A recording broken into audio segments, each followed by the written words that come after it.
The Hex Hole Flange is one of two flanges that secure the grinding wheels to your grinder. It has a 5/8 inch threaded hole so it can be secured to the grinder's spindle. One side has a 7/8 inch hub for attaching standard grinding wheels to the grinder. The other side is flat and can be used to secure thin cutting discs or diamond wheels. The hub on the lock nut can wear over time, causing the grinding wheel to wobble. Replacing the Hex Hole Flange is a repair that you can do yourself, and I'm going to show you how.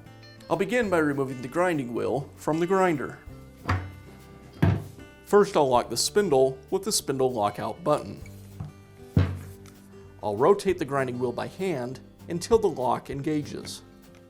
Then I'll use a wrench to remove the nut.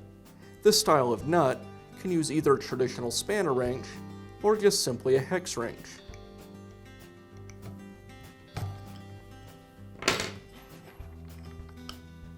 And now I can install the new Hex Hole Flange, or nut. When installing the nut on a normal grinding wheel, it installs so the hub is down. That engages with the hole in the grinding wheel, clamping it securely and keeping it from vibrating.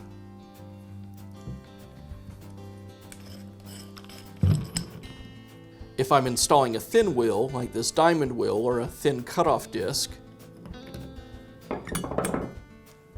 I want to install the nut so the flat side is down. If I install it with the hub down,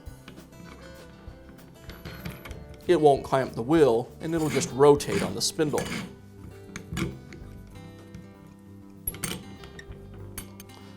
I'll press the lock button and tighten up the nut.